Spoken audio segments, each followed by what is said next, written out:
Ladies and gentlemen, welcome to WXR. In the morning. Right. I am your host, the Fallen Angel. And today we have Chris the Mole. Hello. We have James Phoenix. Yo. And we have Marcus Shadow. Evening, people. And the reason we have the Fallen Angel is because Richter Hammer could not be with us tonight, so special guest. Yay! Yes. Hi, Hammy. Yes, hello. So, ladies and gentlemen, today's discussion topic will be copycatting. That's right. TNA steals WWE stuff. WWE steals TNA stuff. I don't know why. WXR's a rip-off of XGR. That too. Is it really a rip-off if both shows were created by the same guy? Yes. I think yes, because think about it, how many times did Vince Russo rip himself off? I'm going to say yes, only because why did Marvel get sued by Fox for making Mutant X when they did the TV show? I would like to point out Vince Russo never ripped himself off. He ripped off other people and then took credit for it, and then did it again. Fair enough. So, ladies and gentlemen, essentially the discussion will be about who did it better. The main...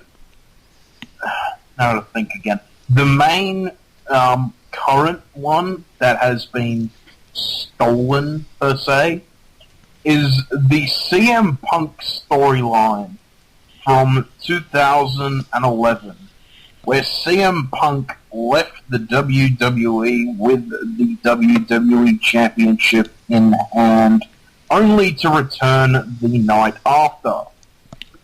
We fast forward to 2013 in TNA.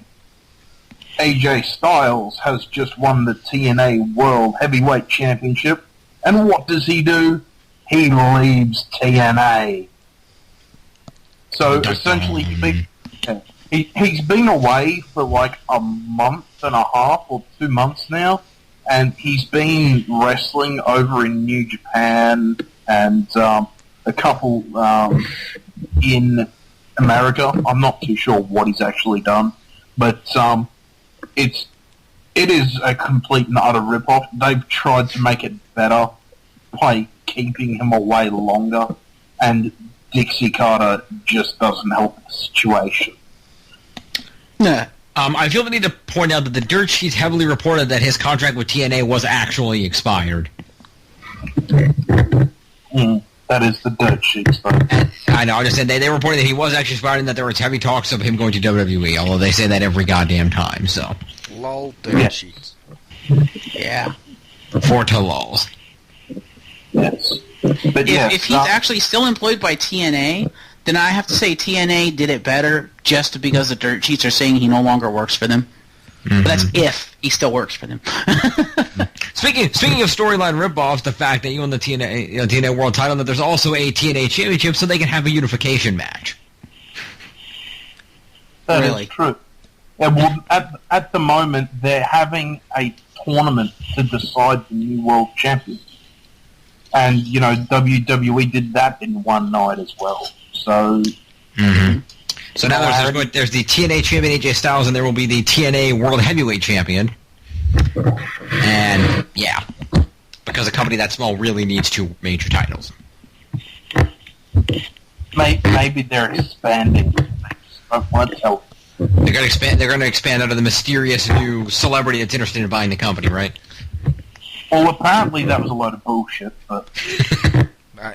I'm going to say the completely dated thing and say WCW did it best when Benoit won the WCW Championship and then appeared on Raw.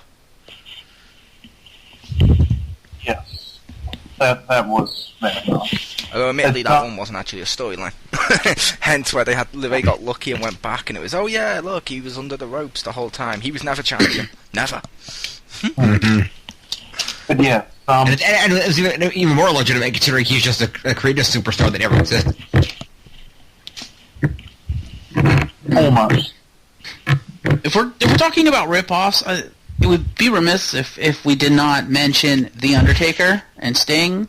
I'm sorry, Undertaker did it better, if only because... And of course, I'm referring to Undertaker's kind of return promo thing with the they beat the Ain't No Grave Can Hold My Body Down music. If only because that particular promo video was created specifically for The Undertaker, so they made it seem like all mysterious and stuff, kind of like Outlaw in the West.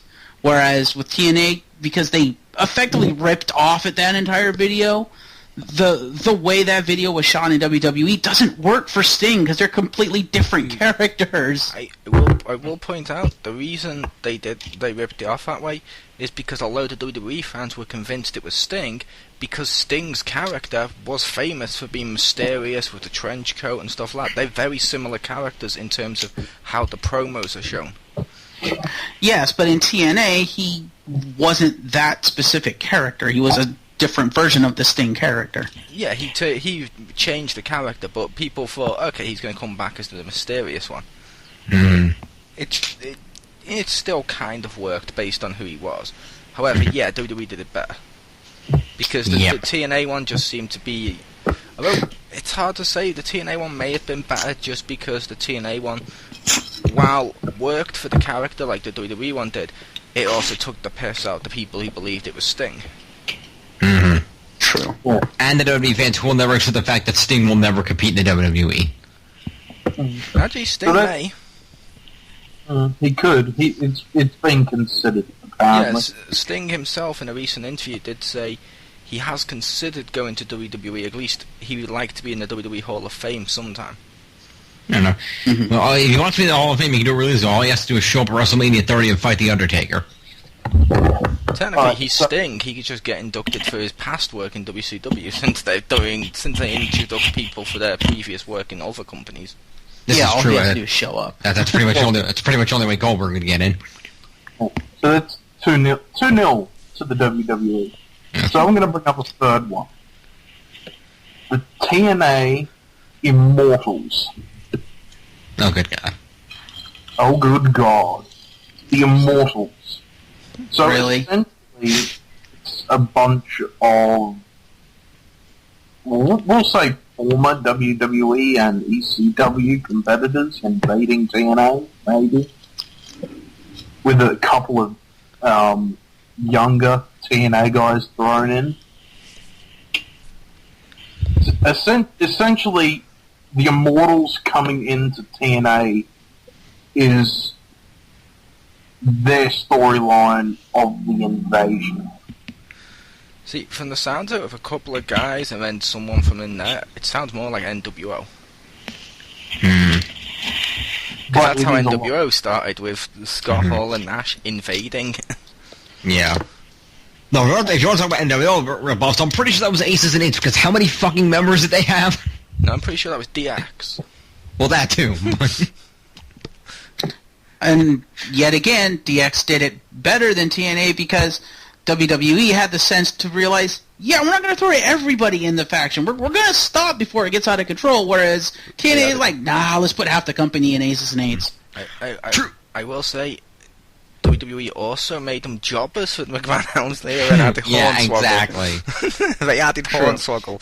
And I will point out that on the Aces and Eights front, or was it the guys they were fighting, but either way, the one point in TNA's favor is that, yeah, there were a ton of guys, and it got big and unwieldy, but they had the common sense to keep it entertaining by having the faction led by drunk, crazy Ric Flair. See, I thought with Aces and Eights, with how they did, I thought WWE ripped off Aces and Eights. The Shield? Really? With the Shield. The Shield felt like an Aces and Eights answer, in my opinion. Because Aces and Eights were doing like the camo gear and the SWAT stuff and the balaclavas and stuff. And then Shield debuting. They didn't have the balaclavas, but they felt like Aces and Eights. And I'll be honest, TNA did that one better. Well, when did the Shield debut? Checking. Last year? Yeah, last year sometime, I think. Or maybe the year before. That's right, yeah. It was because it was at Hell in a Cell. No, not Hell in a Cell. The one before that. I think it was near the end of the year last year, because I remember talking about it. The group debuted on November 18th, 2012 at the Survivor Series pay-per-view. Yeah. But that's right. and Aces and Eights didn't show up until the start of this year. Aces and Eights were in TNA before them, weren't they? Aces and Eights. We'll find out, because Wikipedia is awesome. Oh no, they did actually. Sorry, they did. Yeah, they debuted on June 14th, 2012. Yep. Yeah. So yes, the Shield, I would say, is pretty much their answer to Aces and Eights. Yep. It seems like they just go back and forth and back and forth and back and forth, just taking shit of each other. It's the nature of the business. It's like when we had WCW, they ripped off WWE, WWE ripped off them. It's like anything, like Marvel and DC and comics constantly rip each other off. Microsoft and Sony always rip off like Nintendo and shit. Yeah, well, I did think that, I do think that, I don't see why WWE has to take shots at TNA just because TNA is taking shots at them. I don't think TNA is a big enough name to worry WWE at. I don't think WWE is taking shots at TNA too much. I think it's just a case of they see something works and they're like, okay, we'll use that, and they use that. TNA takes more shots at WWE because I'd say Copycatting isn't taking shots. What's taking shots is like when they had the fucking New Age Outlaws in TNA called Voodoo King Mafia. Mafia, just so they had the same initials as Vincent Kennedy McMahon, and then ripped off DX and shit. It's like, oh, fuck off. Yeah. Or every time an ex-WWE person goes there, they have to turn around and say, oh yeah, WWE sucks balls. Yeah. Speaking of Mafia-related rip-offs, Main Event Mafia. Evolution, anyone? Yeah. Evolution, Millionaires Club, anyone? Oh! Another thing I'd like to mention, and it's not exactly a straight-up rip-off, I don't even know if you guys would call it a rip-off, but the Eddie Guerrero-Rey Mysterio storyline with Rey Mysterio's son, everyone remembers that storyline, right? Yep. I'm your puppy. Flash forward to TNA, and Papa Kurt and Papa Jeff. Yeah, the only difference being that WWE made it a storyline. TNA took real life and put it on TV. Yeah, so essentially they became total divas. Pretty much. Although technically the that Sun thing wasn't real. The what thing wasn't real? The Sun element wasn't real. The marriage part was real. Or the dating was real. The Sun part wasn't, because that'd be really fucking dickish. But it was bad what they did, because I think, wasn't Ray's son older than Kurt's? So I think so, because Ray's son was something like, between the 12 to 14 years old, whereas these kids were like 8 or 9. So, Ray's son understood what was going on, whereas I'm pretty sure Kurt's son had no fucking clue what was going on, and they just scarred him for life. No, Kurt's kids had no idea. They were just scarred for life on public television. That was around the time that the debate came up of which was worse, publicly scarring the Angle children for the sake of a storyline, or Michael Cole using Jerry Lawler's mother's death for a cheap heat. To be fair with the kids thing, though, it's like, if you watch any of the videos of the wrestlers, their sons and daughters and shit, as you see them in the ring with them, like, saying, yeah, look, we're wrestling too. It's like, yeah, he's going to be next champion and shit, like, they're joking around. I'm pretty sure they would have convinced their son that, look, this is just pretend, we're having fun now, enjoy it, and stuff like that, where the kids can get involved in it. I mean, it's like, how many times has WWE done stuff like have CM Punk sing happy birthday to Rey Mysterio's children in a creepy voice? Pretty sure if they didn't know better, that kid would be scarred. But the point I'm making, the difference is that Rey Mysterio's son is by far older than Kurt Angle's son was. That basically when they involve the children of when WWE involves the children of the superstars, they make sure the children are old enough to know the difference and to know what the fuck is going on. Wasn't Rey Mysterio's I seriously doubt an 8 or 9 year old would have the mental faculties to understand what's going on in a fucking TNA storyline. I said, wasn't Rey Mysterio's daughter really young when CM Punk did the singing to her?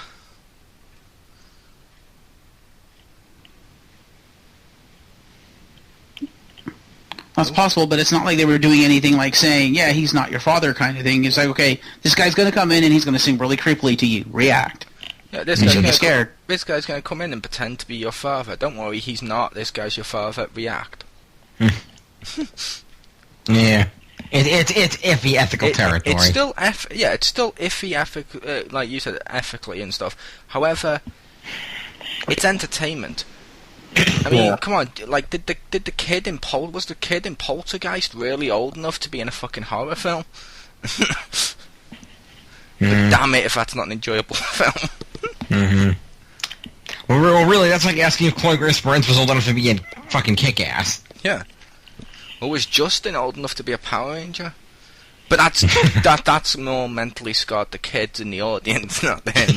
That mentally scarred everybody except him. Yeah. Oh boy. And I would say yes to the Chloe Grace Moretz because she's shown that she's more mature than Jim Carrey. So yeah. Well, fairness, 90% of the world is more mature than Jim Carrey. Yeah, she has. But I was just making a reference to the fact how many horror films have had some creepy little kid in it, or a kid be a victim. Come play with us. Yeah.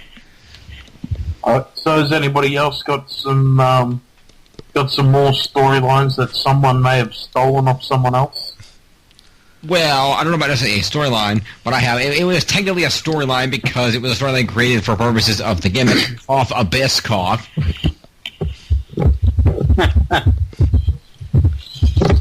Because when he first got there, wasn't it all, oh, he's scarred and disfigured and shit, and all basically the fucking Kane storyline?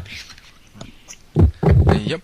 It's like, if you want to get technical, ECW was founded on stealing the extreme stuff from Japanese. Yeah, pretty much. However, that was less of a rip-off because they did it in a unique way. Yeah.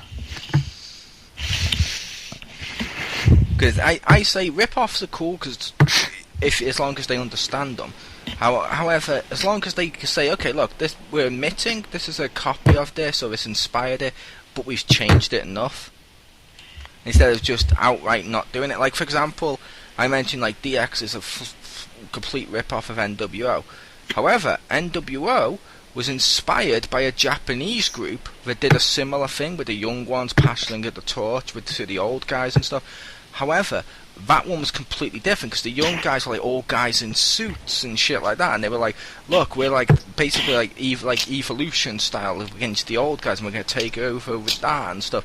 Whereas the NWO was more like, look, we got two of these young guys, but we put an old guy with him as like a traitor and stuff, and those three are going to completely dilute your waters and shit, and they weren't dressed in suits and shit, they were all in street clothes and made stuff seem like real. So it's like, doing it that way makes perfect sense. It's like, a lot of stuff seems like rip-offs of other stuff, but, you know what I mean? Yep, very true, very true. I mean, it's like, technically, by going to WCW, you could argue Sting was kind of a rip-off of Undertaker. Valid point. Because Sting was wrestling before Undertaker, but he didn't get dark side powers or the darkness or whatever until Undertaker was on the scene. But the way they did it was completely differently, because it was like Sting had adopted this persona because the company he loved was now completely poisoned by the NWO, and therefore he was in mourning. He was going to rise up as justice and stuff, so he adopted like the Crow idealism because of what it represented, which that worked. I loved that. Indeed. Well, I'm surprised TNA hasn't ripped off the storyline of a referee trying to kill himself every week. The fuck? You don't remember that in WWE? You don't remember Tim White? I remember Tim White. I don't remember him trying to kill himself every week. Tim White refereed this match, and he fucked it up, and he got fired. And for whatever reason, I think it was a pay-per-view match, and basically, it should also be mentioned it was a Hell in a Cell, because him trying to kill himself every week was to show how devastating the Hell in a Cell was, to help try and build the new Hell in a Cell feud. Yeah, so And then it basically, became a joke. so basically that became the joke, is that he reffed a Hell in a Cell match, and then he was so destroyed by this that basically every week there would be a promo video of him trying to kill himself in a different and unique way. Okay, then. I must have missed that. Yeah, that's usually on the top list of wrong or disturbing storylines. Fair enough. Yep, it's like we've joked about that storyline in the past, but it was so bad that like a week ago or 2 weeks ago, when I watched the 50 OMG moments in WWE, and I watched it with the Crispy, that was made the OMG lists, and it made me laugh because even CM Punk was there introducing it, and the only way everyone was introducing all these moments, seriously, CM Punk comes to introduce this one, and his reaction was just, why is this even here?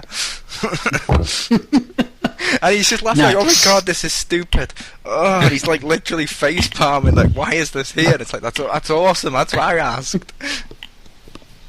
That's why we love CM Punk. Hey, yep. Yep. But Pipe bomb!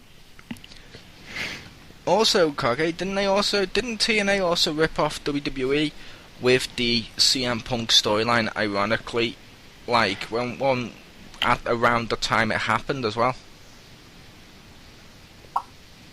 How so? Because they had the, quote, face of the company, John Cena, take the belt off CM Punk eventually. When he did, and stuff like that. At the same time, TNA then decided to do the exact same thing and have Austin Aries, who was the technical guy similar to CM Punk, lose to Jeff Hardy, the returning face of the company. I don't know if I'd actually compare that or not. I would, because like the promo between Jeff Hardy and Austin Aries going into it was pretty much the same promo as Cena v CM Punk going into it. Yeah. I suppose you probably could definitely compare it. It would just depend on your view of Hardy and Aries versus Punk and Cena. Yeah. Well, how's this for a rip-off, Kage? Because you watch TNA, don't you? Oh, every now and again. Who remembers when TNA got invaded by someone called Vincent Kennedy McMahon in a suit, and he was joined by his son-in-law we never saw, who was basically had a towel around his head, and he was really muscular with a sledgehammer?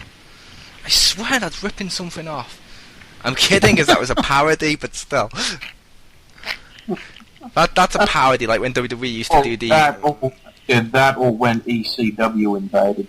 Yeah, the ECW one would be a rip-off. The Vince McMahon Triple H one was just taking a shot at WWE, like when WWE used to have, like, oh yeah, and over on the Ted Turner network you can see the Hulkster and shit, and it had like the old man when it was taking shots at WCW. Mm-hmm. Yeah. Because who was it? It was Tommy Dreamer, Stevie Richards, the Sandman, and someone else that invaded TNA. Yep. Since I'm guessing we'll be wrapping this one up in a sec, are we allowed to talk about rip-offs of other stuff besides wrestling? I don't see why not. Can we please talk about how fucking stupid it was when TNA basically ripped off the Green Lantern storyline with Hulk Hogan's Hall of Fame ring? Wait, what? Wait, they turned his Hall of Fame ring into a lantern ring? Kind of. It was a ring of power that Abyss really wanted, and then when he put it on, he then suddenly got the powers of Hulkamania and stuff. What? Oh god, that was so fucking stupid. I actually saw one episode of... Yes, that was really stupid with the fucking Green Lantern ring. Just like it was stupid when Hornswoggle gained all the abilities and powers of a Looney Tune. Yeah. When he could paint tunnels on the side of the wall and run into them and blow shit up. Am I now the only one who wants to see WWE rip off the Green Lantern ring storyline and have John Cena bring back his Chain Gang medallion and have someone steal it and gain the powers of Super Cena? I want him to do a different route. I want them to find lookalikes and bring them in. I want them to do Blackest Night with like a Chris Benoit, Eddie Guerrero, Owen Hart, and stuff lookalikes. Maybe that Chris one's Benoit going too won't far. be there. That would potentially be incredibly offensive. Well, the rest of them, it would be okay. Benoit, they would never do. Did you not read the book? Controversy creates cash. Mm-hmm. It also creates Eric Bischoff broken with no future. Yeah. Well, technically speaking, because of what joined this month's round, isn't this unification a rip-off of a certain unification they did with Jericho? Technically, yeah. Because it was the same two titles, technically, as well. Yeah, it pretty much was the same. It was the same two titles at the time. The difference being there was just it was one in a tournament, whereas here it's just fucking ladder match. Yep. But yeah, it's pretty much a rip-off of the same storyline. And then they're building up this big, huge thing when that was what it was built up to back then. Yeah. And Jericho did it better because he had to beat 2 people instead of 1. Yep. Yeah, but he had help. Yeah, because, I mean, if you're going by the fact it was in a ladder match, then I would point you over to the first Intercontinental title. Yeah. When it was 2 Intercontinental titles being merged into one Intercontinental Championship of mega awesomeness. Mm-hmm. That's not what they called it, but they should have. No. That was around the time when WWE decided that. Actually, no, that would have been earlier than that. Because when were there 2 Intercontinental? Was that when Shawn Michaels came back and said he never lost the title, and then he feuded with what's his face over it? Razor Ramon. Yeah, that led right to the big ladder match. Yeah, that was good. We'll cover title unification probably more next week. Ooh. Or previous week. Foreshadowing. It was previous week. Oh. We covered more in the previous one. Go check that out. Yeah. Yes, go. If people are listening, we record these back to back, and since we only had the Fallen Angel for a limited time, we recorded this one first. So, yeah, it's weird. Our timelines. Don't listen to him. You're experiencing a time paradox. Yeah, our timelines as fucked up as the X-Men movies. Say it, God. Yeah. Oh, I was gonna say wibbly wobbly timey wimey. Oh well. Well, you just did. I just did, so we're good. Anyway, yeah, so, rip-offs. Yeah. So, does anyone else have anything so we don't go off fucking tangent again? Isn't that host of Rise from the Airways, that James Phoenix? Isn't he a rip-off of Rick Rude? No, because he's not beautiful enough. Good point, good point. He's not ravishing enough. He's not. Oh, isn't that host of what's that show? I think it's called The Gaming Zone. Isn't he a ripoff of Simon Cowell? Could be. Only he wears his pants at a reasonable level. Ouch. Well, ladies and gentlemen, I do believe that we've pretty much wrapped up this topic for now. I'm sure we'll get back to it again at a later point when they continue to rip off of each other. And also, So happy holidays. Oh yeah, happy holidays for those who care. Clearly you do not. It's been a great episode of WXR. Merry Christmas, everyone. See you later, suckers. Marcus, I made him out of clay. Marcus, with Marcus I shall play. No, never sing that again. Singing about Stacy. That'll work. Stacy exists.